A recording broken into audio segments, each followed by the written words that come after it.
Thousands came to Vegas for all-you-can-eat shrimp and $1 buffets, but that vanished in barely a decade, not by chance, but by deliberate design. Corporate Vegas didn't lose the buffets, they chose to eliminate them, making room for pricier concepts while old-school value died off. Visitor numbers are down, locals were left behind, and the few surviving buffets are barely recognizable. But why would casinos abandon the tradition that built their legend, and what did they gain? The answer begins at the original $1 spread. In 1946, a gambler could walk into El Rancho Vegas and fill a plate at the Buckaroo Buffet for just $1. The spread was not fancy, cold cuts, cheese, maybe a few simple desserts, but the price was impossible to ignore. It was not about making money on the food.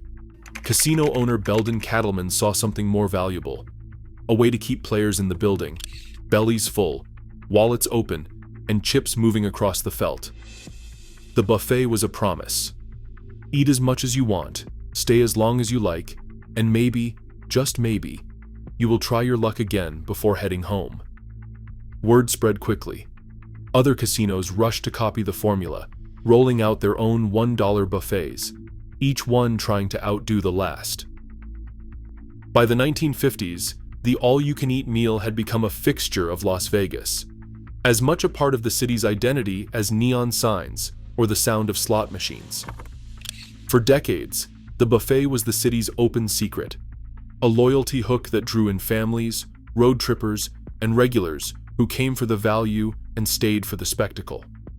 Prices barely budged, even as the rest of the country watched the cost of dining out climb. To generations of visitors, the Las Vegas buffet was more than a meal. It was a ritual, a symbol of abundance, and a reminder that in this city, anyone could feel like a high roller, even on a shoestring budget. By the late 1990s, the Strip's buffet was not just a cheap meal. It had become a spectacle. Casinos poured millions into sprawling, marble-lined dining halls, chasing bragging rights for the biggest spread and the most extravagant seafood. The Bacchanal Buffet at Caesar's Palace opened in 2012 after a $17 million investment, boasting 600 seats and hundreds of dishes prepared across 10 live stations. But behind the scenes, a new calculation was taking hold, one that had little to do with nostalgia or tradition. Casino executives began to talk less about customer loyalty and more about revenue per square foot. This metric, borrowed from retail and real estate, measures how much money each square foot of a property generates. For a buffet, the numbers looked bleak. Massive floor plans, high labor costs, and food waste, all for a relatively low check average. In contrast, a celebrity chef steakhouse, or a row of branded fast casual counters, could pull in 2, 3, even 5 times as much money from the same space. One executive, quoted on a 2019 investor call, put it bluntly. They said, "We're not in the business of nostalgia. We're in the business of maximizing returns." The super buffet era, with its multi-million-dollar build-outs and endless variety, had created a monster that no longer fit the logic of modern casino finance. As operators tracked every square foot and every margin, the buffet, once the city's most generous promise, became its most vulnerable asset. The numbers were clear, and sentiment no longer counted for much when it came time to allocate capital. March 17, 2020. Casino floors across Las Vegas went dark. Officially, the closures were temporary, just long enough, executives said, to weather the public health crisis. But inside the boardrooms, the conversation sounded different. Press releases from MGM and Caesars framed the shutdown as a pause, yet internal slides circulated to investors revealed a sharper calculus. One former food and beverage vice president remembers a memo dated the same week as the shutdown, laying out the numbers, labor, food waste, insurance, and the vast square footage dedicated to buffets. The floor plans showed more than empty tables. They mapped out opportunity. By June 4th, as casinos prepared to reopen, most buffets stayed locked. The cost breakdowns had done their work. Operators saw that converting a buffet into a food hall or celebrity restaurant could triple revenue per square foot. The silence in those spaces wasn't just about safety, it was about strategy. The decision not to reopen wasn't made at the last minute.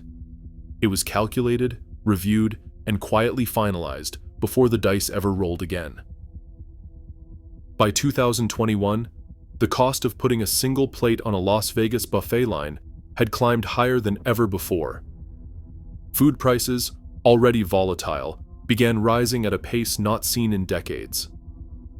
The Consumer Price Index for food away from home jumped between 8 and 12% annually from 2021 through 2024. Proteins, produce, and dairy, all essential for the variety expected at a buffet, became more expensive and harder to source. At the same time, Nevada's minimum wage rose to $12 an hour, and the hospitality sector faced pressure from unions for even higher pay. Buffets, always labor-heavy, now required more staff just to meet stricter health and sanitation standards brought on by the pandemic. Insurance premiums and compliance costs ballooned as health departments demanded new protocols for shared utensils, temperature checks, and constant cleaning. Unlike a la carte restaurants, buffets could not cut corners on menu size or staffing without betraying the very concept. The numbers no longer worked. Every plate served meant higher expenses, tighter margins, and less room for error. The old model of cheap abundance was mathematically impossible in this new environment. A look at old receipts tells the story in numbers. In the year 2000, a typical Las Vegas buffet cost about $8 per person. By 2025, that same basic meal runs closer to $45, and that is before you factor in a required tip, sometimes added automatically at 18% or even 20%. Adjusted for inflation, the $8 buffet from 2000 should cost around $14 today. The real price is more than triple that. Archival menus from the early 2000s list endless options: prime rib, shrimp cocktail, dessert bars, all included in the base price.